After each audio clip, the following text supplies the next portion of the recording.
ദൈവ തിരുനാമത്തിന് മഹത്വമുണ്ടായിരിക്കട്ടെ.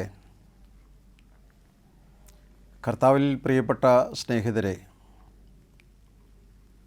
സംഭവബഹുലമായ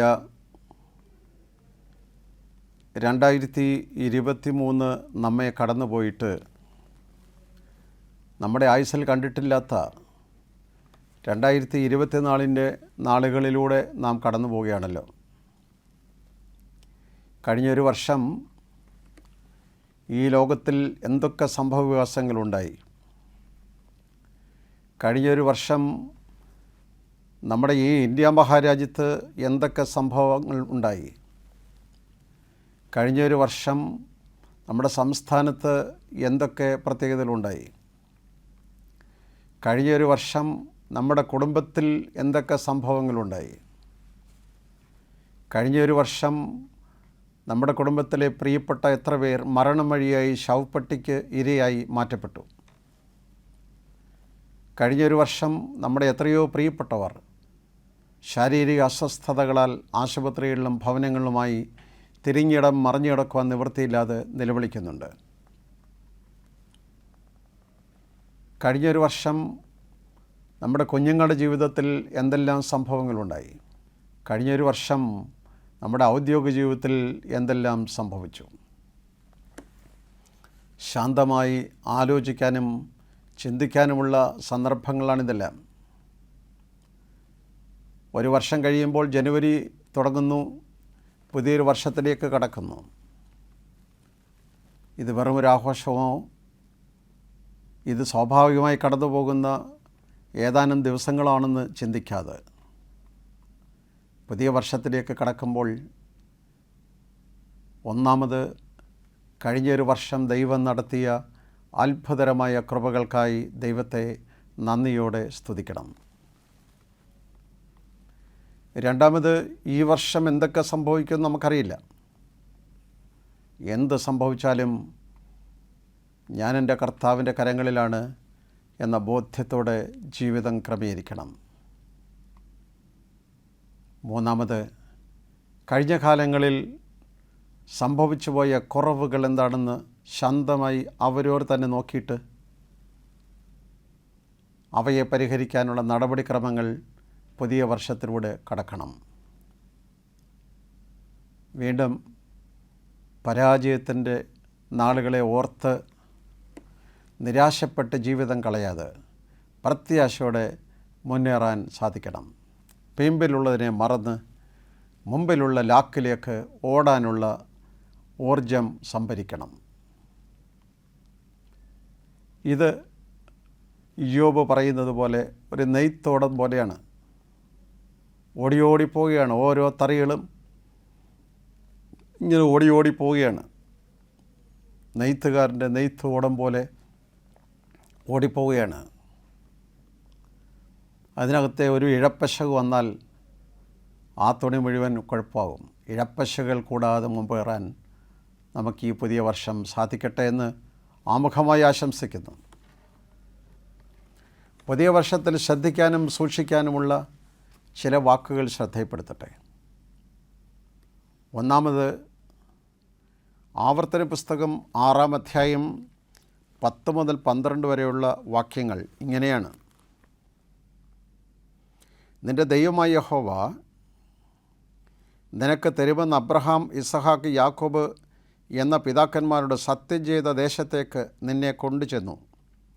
നീ പണിയാത്ത വലുതും നല്ലതുമായ പട്ടണങ്ങളും നീ നിറയ്ക്കാതെ സകല സമ്പത്തും നിറഞ്ഞിരിക്കുന്ന വീടുകളും നീ കുഴിക്കാത്ത കിണറുകളും നീ നട്ടുണ്ടാക്കാത്ത മുന്തിരിത്തോട്ടങ്ങളും ഒലിവ് തോട്ടങ്ങളും നിനക്ക് തരികയും നീ തിന്ന് തൃപ്തി പ്രാപിക്കുകയും ചെയ്യുമ്പോൾ നിന്നെ അടിമവീടായ മിസ്രയീം ദേശത്തു നിന്ന് കൊണ്ടുവന്ന യഹോവയെ മറക്കാതിരിപ്പാൻ സൂക്ഷിച്ചുകൊള്ളുക. ഇസ്രായേൽ ജനതയെ കനാനിലേക്ക് നയിക്കുമ്പോൾ ദൈവം പറയുന്ന പ്രസിദ്ധമായ വാക്യങ്ങളാണ്. നീ ഇതുവരെ പോയിട്ടില്ലാത്ത വഴിയിലൂടെയാണ് പോകുന്നത്. നീ കുഴിച്ചിട്ടില്ലാത്ത കിണറിൽ നിന്ന് നിനക്ക് ഉറവ ഉണ്ടാകാൻ പോവുകയാണ്. നീ പണിയാത്ത വീടുകളിൽ നിനക്ക് പാർക്കാൻ അവസരം തരികയാണ്. നിനക്ക് ലഭിക്കാൻ അർഹതയില്ലാത്ത വിളവുകൾ നിനക്ക് തരികയാണ്. ഇതിലെല്ലാം കടന്നു പോകുമ്പോൾ നിന്നെ അടിമ വീട്ടിൽ നിന്ന് കൊണ്ടുവന്ന ദൈവത്തെ മറക്കാതിരിപ്പാൻ സൂക്ഷിച്ചു കൊള്ളുക. പുതിയ വർഷം ശ്രദ്ധിക്കേണ്ട ഒന്നാം പ്രമാണം ഇതാണ്. പ്രിയപ്പെട്ടവരെ, ശാന്തമായി ആലോചിക്കുക. അർഹിക്കുന്നതിലുപരിയായ അനുഗ്രഹങ്ങൾ തന്ന് അർഹിക്കുന്നതിലുപരിയായ ഭൗതിക നന്മകൾ തന്ന് നമ്മെ ഈ നിലയിലാക്കി. കേരളത്തിൻ്റെ പ്രശ്നവും നമ്മുടെ കുടുംബങ്ങളുടെ പ്രശ്നവും പ്രധാനപ്പെട്ടത് ഇതാണ്. ദാരിദ്ര്യത്തിൻ്റെ പടുകുഴിയിലായിരുന്ന അനേകം കുടുംബങ്ങൾക്ക് ദൈവം സമൃദ്ധി നൽകി. ചെറ്റക്കുടിലുകളായിരുന്ന വീടുകളെല്ലാം ബഹുനില മന്ദിരങ്ങളായി. ചാണകം വഴിയ തറയിൽ കടന്നിരുന്ന മനുഷ്യൻ ഇന്ന് ഏറ്റവും പ്രസിദ്ധമായ ഫ്ലോർ, ലോകത്തിലേതെല്ലാം കമ്പനികളുണ്ടോ അതിൻ്റെ എല്ലാം ഉപഭോക്താക്കളായി. ലോകത്തിലെങ്ങുമില്ലാത്ത ആഡംബരങ്ങളെല്ലാം നമുക്ക് വന്നു കയറി. നീ കുഴിക്കാത്ത ഉറവുകളിൽ നിന്നുള്ള നീർച്ചാലുകൾ നിൻ്റെ വീട്ടിലേക്ക് ഒഴുകി വന്നു. കാര്യമായ പ്രതീക്ഷയൊന്നുമില്ലാതിരുന്ന പല സ്ഥലങ്ങളിൽ നിന്നും നിനക്ക് സമൃദ്ധിയുണ്ടായി. എന്നിട്ട് ഇതെല്ലാം ലഭിച്ചു കഴിഞ്ഞപ്പോൾ നീ അടിമ വീടും മറന്നു, നിന്നെ നടത്തിയവനെ മറന്നു, നിന്നെ പരിപാലിച്ചവനെ മറന്നു. നീ ഈ നിലയിലായതെങ്ങനെയാണെന്ന് മറന്നുപോയി. അതാണ് ഇന്നത്തെ നമ്മുടെ അടിസ്ഥാന പ്രശ്നം.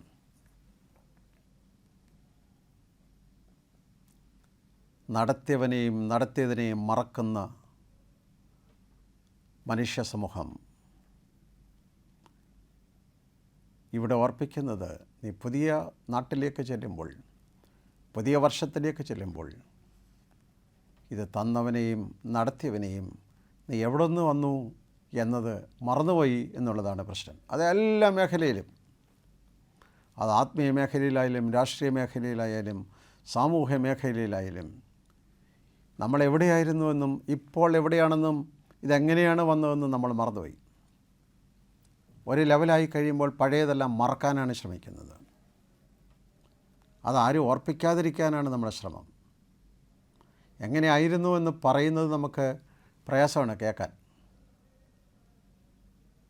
പക്ഷേ അതിൽ ലജ്ജയില്ലാത്ത, ഞാൻ അങ്ങനെയായിരുന്നു, ദൈവം എന്നെ നടത്തിയതാണ് എന്ന് പറയാൻ ലജ്ജിക്കാത്ത സാക്ഷികളാകണം. നമ്മുടെ പഴയ കാര്യങ്ങൾ ദൈവം നടത്തിയത് തലമുറയോട് പറഞ്ഞു കൊടുക്കണമെന്നാണ് ഇവിടെ തിരുവചനത്തിൽ പറയുന്നത്. ഈ അധ്യായം മുഴുവൻ വായിക്കണം. നിങ്ങളെ നടത്തിയതിനെക്കുറിച്ച് വീട്ടിലിരിക്കുമ്പോഴും പുറത്ത് നിൽക്കുമ്പോഴും നിൻ്റെ തലമുറയോട് പറഞ്ഞു കൊടുക്കണമെന്നാണ്. ഇന്ന് നമ്മുടെ തലമുറയിലെ കുഞ്ഞുങ്ങൾക്കുള്ള പ്രശ്നവും അതാണ്. അവൻ്റെ അച്ഛൻ കഷ്ടപ്പെട്ടതും അവൻ്റെ അമ്മ കഷ്ടപ്പെട്ടതും അവൻ്റെ തലമുറ കഷ്ടപ്പെട്ടതും എന്താണെന്ന് അടുത്ത തലമുറയിലെ കുഞ്ഞുങ്ങൾക്കറിയില്ല. അതുകൊണ്ട് അവർക്ക് എത്ര കിട്ടിയാലും തികയില്ല. അവൻ്റെ അടിപൊളി ജീവിതത്തിന് അവൻ്റെ അപ്പൻ കൊടുത്ത, അവൻ്റെ അച്ഛൻ കൊടുത്ത വില എത്രയാണെന്ന് തിരിച്ചറിയില്ല. ഇവിടെ ദൈവവചനം പറയുന്നത്, ജീവിതത്തിലെ സമൃദ്ധി കിട്ടുമ്പോൾ നിന്നെ നടത്തിയ വിധം മറക്കരുത് എന്നാണ്.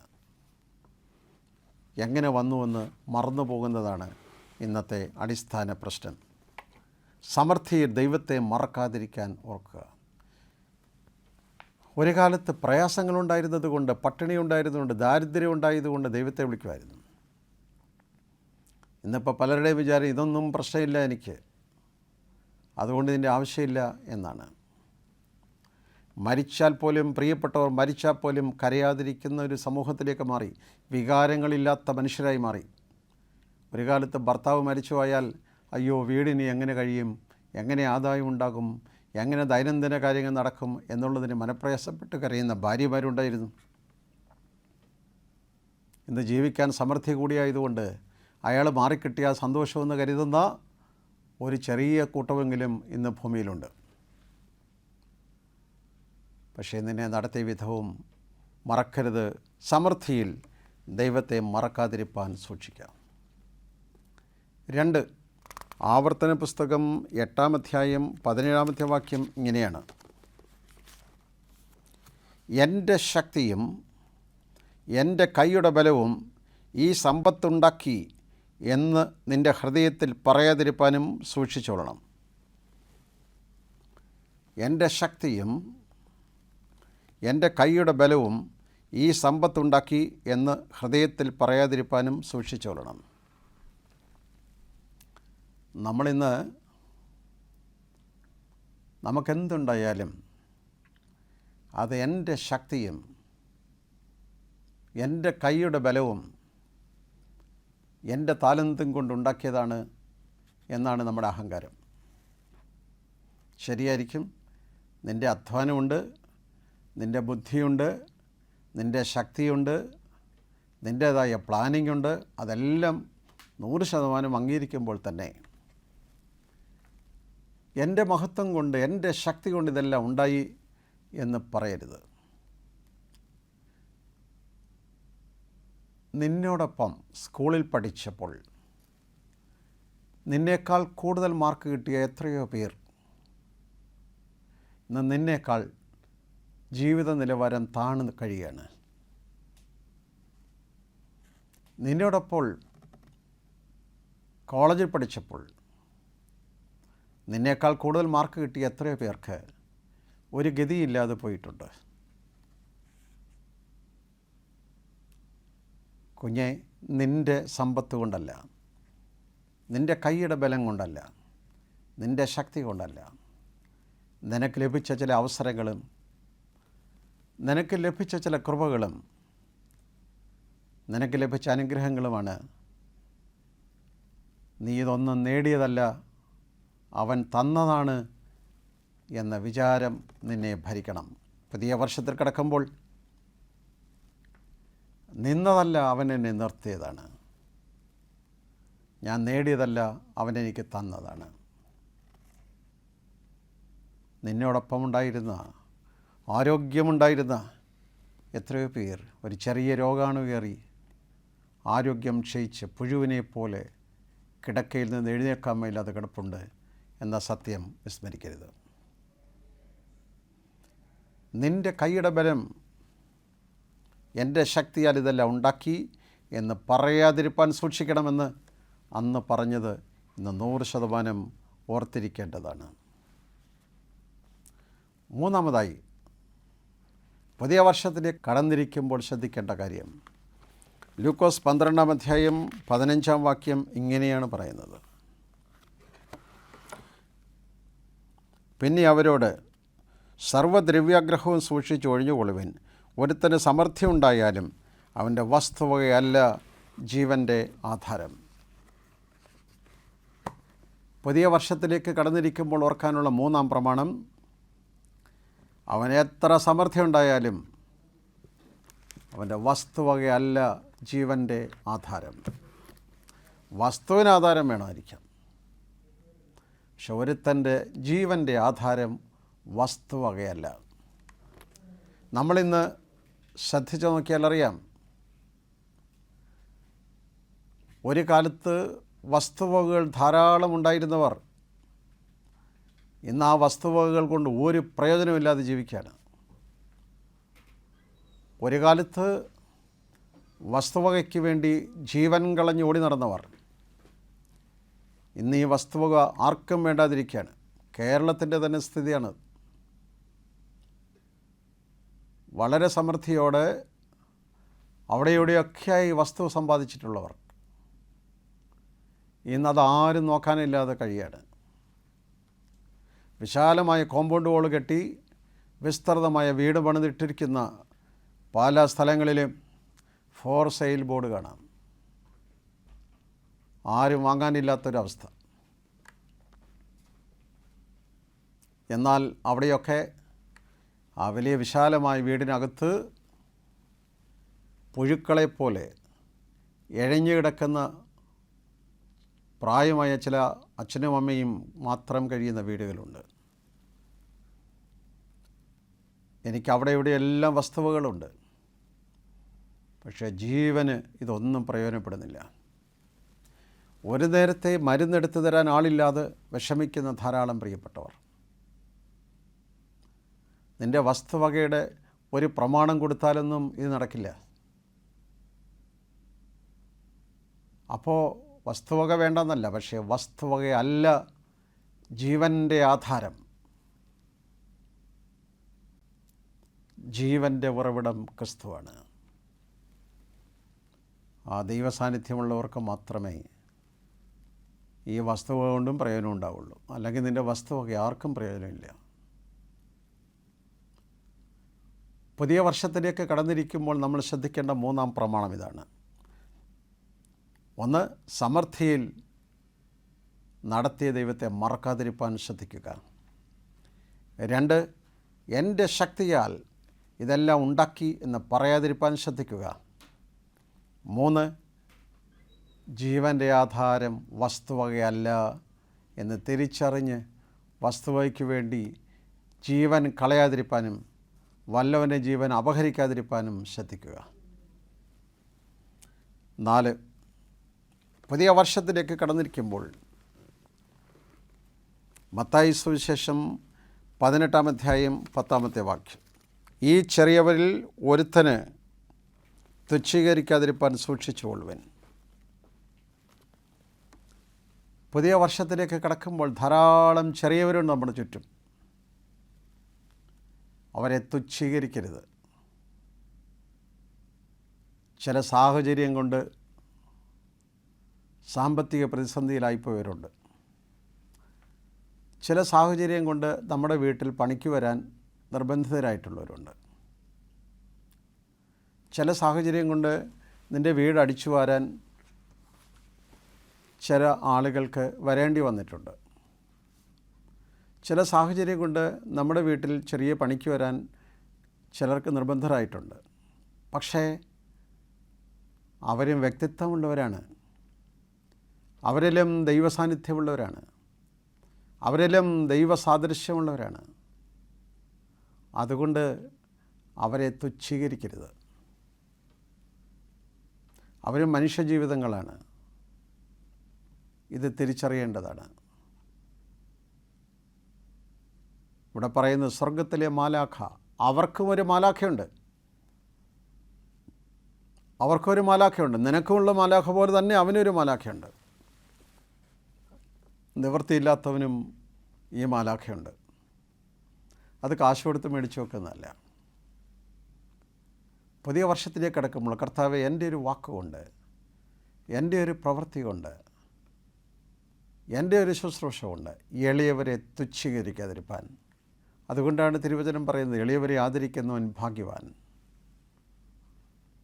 ലാസറിൻ്റെ വീടിൻ്റെ മുറ്റത്ത് കിടന്ന, അതിൻ്റെ പുറത്ത് കിടന്നിരുന്നവനെ,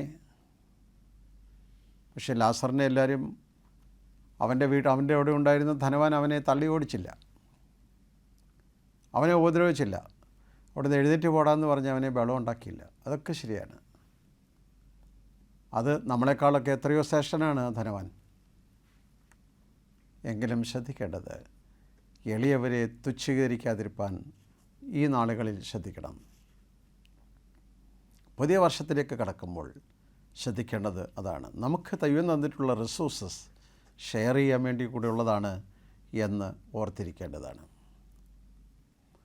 വീണ്ടും 2 കാര്യം കൂടെ പുതിയ വർഷത്തിലേക്ക് കടന്നിരിക്കുന്നത് നമ്മൾ ശ്രദ്ധിക്കേണ്ടതുണ്ട്. 5, മത്തായി സുവിശേഷം 16-ാമത്തെ അധ്യായം 6-ാം വാക്യം, പരീശന്മാരുടെയും സാദുക്യരുടെയും പുളിച്ച മാവിനെ സൂക്ഷിച്ചു കൊള്ളണം. എന്നാൽ യേശു അവരോട്, നോക്കുവീൻ, പരീശന്മാരുടെയും സാദുക്യരുടെയും പുളിച്ച മാവ് സൂക്ഷിച്ചു കൊള്ളുവീൻ എന്ന് പറഞ്ഞു. പുതിയ വർഷത്തിലേക്ക് കടക്കുമ്പോൾ ഇന്നത്തെ പ്രധാനപ്പെട്ട ഒരു വിഷയം, പ്രാർത്ഥിക്കുകയും ദൈവത്തെ വിളിക്കുകയും ചെയ്യുന്നവരെ അലട്ടുന്ന ഒരു പ്രധാന പ്രശ്നമാണ്. അല്ലാത്തവർക്ക് ഇതൊന്നും പ്രശ്നമില്ല. ധാരാളം പുളിച്ച മാവ്. ഇന്ന് ലോകത്തിൽ ഏറ്റവും കൂടുതൽ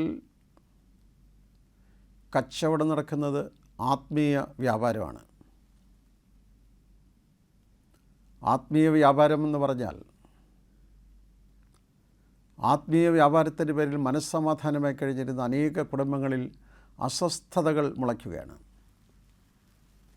ഭാര്യയും ഭർത്താവും ഒന്നിച്ച് ആരാധന നടത്തിയിരുന്നവരെ സ്പ്ലിറ്റ് ചെയ്യുകയാണ്. വളരെ മര്യാദയോടെ ദൈവത്തെ വിളിച്ചിരുന്ന കുഞ്ഞുങ്ങളെ അതിൽ നിന്ന് പ്രോസ്പെരിറ്റി ഗോസ്പൽ പറഞ്ഞ് അകറ്റുകയാണ്. എല്ലാവർക്കും ഇന്ന് പ്രോസ്പെരിറ്റിയാണ് ആവശ്യം. ഒറ്റയടിക്ക് ഒരധ്വാനവും ചെയ്യാതെ ഒറ്റയടിക്ക് ധനവാനാകാനുള്ള മാർഗം. ആത്മീയ വ്യാപാരത്തിൻ്റെ എല്ലാം ബേസ് അതാണ്. അത് ബാൽ പ്രവാചകന്മാരുടെ ആരാധനയാണ്. ബാൽ എന്ന് പറഞ്ഞാൽ അന്നത്തെ പ്രോസ്പെരിറ്റി ദേവതയാണ്. ഇതാണ് ഇന്നത്തെ ആളുകളുടെ ആവശ്യം. അതുകൊണ്ടാണ് കർത്താവ് പറഞ്ഞു, പരീശന്മാരുടെയും സാധുക്കളുടെയും പുളിച്ച മാവ്, ഇങ്ങനെ പുളിച്ച് നാറിയ മാവ് കൊണ്ടുവന്ന് ഇതിനകത്ത് ഇട്ട് കലക്കി അനേകരെ കലുഷിതമാക്കുകയാണ്. അതുകൊണ്ട് ആത്മീയ ഗോളത്തിൽ ശ്രദ്ധിക്കാൻ ഇത്തരം പാഠങ്ങൾ കൂടെ പുതിയ വർഷം ശ്രദ്ധിക്കണം. നിങ്ങളുടെ ആത്മീയ ജീവിതത്തെ കലുഷിതമാക്കുന്ന പുതിയ പുതിയ അവതാരങ്ങൾ, ദൈവവചനത്തെ വ്യാപാരം ചെയ്യുന്ന, ദൈവശുശ്രൂഷയെ വ്യവസായവൽക്കരിക്കുന്ന ദൈവശുശ്രൂഷകൾ, അവിടെ ത്യാഗത്തിൻ്റെയും സ്നേഹത്തിൻ്റെയും ക്രൂശുമരണത്തിൻ്റെയും ഒക്കെ അവസ്ഥകൾ നഷ്ടപ്പെട്ടു പോവുകയാണ്. അവിടെ കുരിശ് മരിക്കാനോ ത്യാഗം സഹിക്കാനോ വെയിറ്റ് ചെയ്യാനോ ആരും തയ്യാറില്ല. ഇന്ന് പ്രത്യേകിച്ച് ആളുകൾക്കാർക്ക് ഒന്നിനും വെയിറ്റ് ചെയ്യാൻ തയ്യാറല്ല. ക്രിക്കറ്റ് കളി കണ്ടുകൊണ്ടിരുന്ന ആളുകൾക്ക് പോലും ഇന്ന് 2020 കാണാനാണ് ഇഷ്ടം. കാരണം പെട്ടെന്ന് തീരണം. 2 മണിക്കൂർ സിനിമ കണ്ടുകൊണ്ടിരുന്നവർ ഇന്ന് അതിന് താല്പര്യമില്ല. പെട്ടെന്ന് 2 മിനിറ്റ് കൊണ്ട് കാണാൻ എന്തെങ്കിലും മാർഗമുണ്ടോ എന്നാണ് നോട്ടം. അത് ആത്മീയ ജീവിതത്തിൽ അത് തന്നെയാണ് പ്രശ്നം. ആർക്കും വെയിറ്റ് ചെയ്യാനും പ്രാർത്ഥനയോട് കാത്തിരിക്കാനൊന്നും ഇന്ന് തയ്യാറല്ല. ആ മനുഷ്യൻ്റെ മനസ്സ് മുതലെടുത്തുകൊണ്ടാണ് ആത്മീയ വ്യാപാരം നടത്തുന്ന പലരും പുളിച്ച മാവ് കൊണ്ടുവന്ന് ഇതിനകത്തിടുന്നത്. അതുകൊണ്ട് ഈ പുതിയ ലോകത്തിൽ ജീവിക്കുമ്പോൾ നമ്മൾ ശ്രദ്ധയോടെ ശ്രദ്ധിക്കേണ്ടതാണ് ജീവിതത്തെ സുഗമമായി കൊണ്ടുപോകാൻ. ഈ ദുഷ്പ്രചരണങ്ങൾ, പ്രത്യേകിച്ച് ഈ ഉപദേശങ്ങൾ, ആത്മീയ ഉപദേശങ്ങൾ, അതുകൊണ്ടാണ് ഇവർ പറഞ്ഞത് പുളിച്ച മാവിനെ സൂക്ഷിച്ചുകൊള്ളുവീരെന്ന് പറഞ്ഞപ്പോൾ മാവ് എടുക്കാഞ്ഞുകൊണ്ടായിരിക്കും എന്നാണ് അവർ ആദ്യം വിചാരിച്ചത്. കർത്താവ് പറഞ്ഞു അങ്ങനെയല്ല, അവരുടെ പഠിപ്പിക്കലുകളാണ് ശ്രദ്ധിക്കേണ്ടത്. ഇന്ന് വളരെ തീവ്രമായിട്ടുണ്ടായിരുന്ന നമ്മുടെ പഠിപ്പിക്കലുകളെല്ലാം ചോദ്യം ചെയ്യപ്പെടുകയാണ്. അത് പഠിത്തമൊന്നും ഇല്ലാത്തവരൊക്കെ അങ്ങനെ ചെയ്തിരുന്നു, ഇപ്പോൾ പഠിത്തമുണ്ടായതുകൊണ്ട് അതിനെ ചോദ്യം ചെയ്യുകയാണ് എന്ന് പറയുന്ന മനുഷ്യരാണ്. അത് രാജ്യത്തിൻ്റെ അഖണ്ഡതയായാലും സഭയുടെ ചിന്തകളായാലും ദൈവവചനമായാലും ദൈവത്തെ ആയാലും ഇന്ന് ചോദ്യം ചെയ്യുകയാണ്. ദൈവം അതെന്തുകൊണ്ടാണ് അങ്ങനെ ചെയ്തത്? ഇതാണ് പുളിച്ച മാവ്. എന്തിനാണ് അങ്ങനെ വെയിറ്റ് ചെയ്യുന്നത്? എന്തിനാണ് പള്ളിയിൽ പോകുന്നത്? എന്തിനാണ് പ്രാർത്ഥിക്കുന്നത്? എന്തിനാണ് വെയിറ്റ് ചെയ്യുന്നത്? എന്തുകൊണ്ട് ഞാൻ ചോദിച്ച ഉടനെ കിട്ടത്തില്ല? എന്തുകൊണ്ട് ഒറ്റയടിക്ക് പ്രാർത്ഥനയുടെ ഫലം കിട്ടുന്നില്ല? എന്തിനാണ് അങ്ങനെയൊക്കെ നിൽക്കുന്നത്? എന്തിനാണ് ഒരു വിശുദ്ധ ജീവിതം? എന്തിനാണ് ഒരു കുറഞ്ഞ ജീവിതത്തിനിടയിൽ കിട്ടാവുന്നതെല്ലാം ആസ്വദിച്ച് പോയാൽ പോരെ? എന്തിനാണ് ജീവിതത്തിൽ ചില വർജനങ്ങൾ? എന്തിനാണ് ഉപവാസം? എന്തിനാണ് പ്രാർത്ഥന? എന്തിനാണ് വേദവായന? എന്തിനാണ് ആരാധന? ഇങ്ങനെ തുടങ്ങി ധാരാളം പുളിച്ച മാവ് പുതിയ വർഷത്തിലേക്ക് കടന്നിരിക്കുമ്പോൾ ഇനി ധാരാളം ഇതുവരെ കേട്ടിട്ടില്ലാത്ത പുതിയ പുതിയ പ്രതിഭാസങ്ങൾ ഇറങ്ങും. അതിൻ്റെ എല്ലാം പിന്നാലെ പോയി ജീവിതം തുലയ്ക്കരുത് എന്നർത്ഥം. പുതിയ വർഷത്തിലേക്ക് കടന്നിരിക്കുമ്പോൾ ഓർക്കാനുള്ള ഒരു പ്രമാണം കൂടെ പറഞ്ഞ് എൻ്റെ വാക്ക് അവസാനിപ്പിക്കട്ടെ. ആവർത്തന പുസ്തകം 11-ാമത്തെ അധ്യായം അതിൻ്റെ 12-ാമത്തെ വാക്യത്തിൽ പറയുന്നുണ്ട്, ആണ്ടിൻ്റെ ആരംഭം മുതൽ അവസാനം വരെ നിൻ്റെ ദൈവമായ യഹോവയുടെ ദൃഷ്ടി എപ്പോഴും അതിന്മേൽ ഇരിക്കുന്നു. നീ കേൾക്കുന്നത്, അതിന് മുകളിലുള്ള വാക്കുകൾ തൊട്ട് മുഴുവൻ വായിച്ചാലറിയാം. നിങ്ങളുടെ ദൈവമായ യഹോവ നിന്നെ സ്നേഹിക്കുകയും പൂർണ്ണ ഹൃദയത്തോടും പൂർണ്ണ മനസ്സോടും അവനെ സേവിക്കുകയും ചെയ്തുകൊണ്ട് ഇന്ന് നിങ്ങളോട് കൽപ്പിച്ചിരിക്കുന്ന കൽപ്പനകൾ ജാഗ്രതയോടെ അനുസരിക്കുക. നമ്മൾ കേട്ടിട്ടുള്ളത് സൂക്ഷിക്കണം. ആവർത്തന പുസ്തകം 11:12, മാർക്കോസ് 4:24 ഈ വാക്യങ്ങളിൽ പറയുന്ന ഒരു പ്രധാന പ്രമാണമാണ്. നമുക്കൊക്കെ ധാരാളം ഇന്ന് കേൾക്കാനുള്ള അവസരങ്ങളുണ്ട്. ആത്മീയ പ്രഭാഷണങ്ങൾ കേൾക്കാൻ ഇഷ്ടം പോലെ അവസരങ്ങൾ. ഒരു കാലത്ത് ഒരു നാട്ടിലൊരു കൺവെൻഷൻ യോഗമുണ്ടായിരുന്നു. ഇന്ന് എല്ലാ സ്ഥലങ്ങളിലുമുണ്ട്. പ്രസംഗം കേൾക്കാനുള്ള അവസരം, ടി വിയിലൂടെ കേൾക്കാനുള്ള അവസരം, ചാനലുകളിലൂടെ കേൾക്കാനുള്ള അവസരം, മൊബൈൽ ഞെക്കിയാൽ ഉടനെ കേൾക്കാനുള്ള അവസരം, യൂട്യൂബിലൂടെ കേൾക്കാനുള്ള അവസരം. അതുകൊണ്ട് കേൾക്കാനൊക്കെ അവസരം ഇഷ്ടം പോലുണ്ട്. പക്ഷേ കേൾക്കുന്നത് സൂക്ഷിക്കാം. ഇത് കേട്ടിട്ട് വിടാതെ കേൾക്കുന്നതിൽ നിന്ന് നിനക്കെന്ത് പാഠം ഉൾക്കൊള്ളാനുണ്ട്, എനിക്കെന്ത് കുറവുകൾ പരിഹരിക്കാനുണ്ടെന്ന് ഓർത്ത് കേൾക്കുന്നത് സൂക്ഷിക്കുമ്പോഴാണ് പുതിയ വർഷം അനുഗ്രഹപ്രദമാകുന്നത്. സ്നേഹിതരെ, സംഭവവിലവുമായ 2023 കടന്നുപോയിട്ട് ആയുസ്സിൽ കണ്ടിട്ടില്ലാത്ത 2024 പ്രവേശിച്ചിരിക്കുമ്പോൾ നാം ഓർത്തിരിക്കാനും സൂക്ഷിച്ചിരിക്കാനുമുള്ള ചില പ്രമാണങ്ങളാണ് ഇന്ന് നാം ചിന്തിച്ചതും ധ്യാനിച്ചതും. എല്ലാവർക്കും സന്തോഷപ്രദമായ ഈ വർഷത്തിലെ അനുഗ്രഹങ്ങൾ നേരുന്നു. ദൈവം നമ്മെ സമൃദ്ധിയായി അനുഗ്രഹിക്കട്ടെ. ആമേൻ.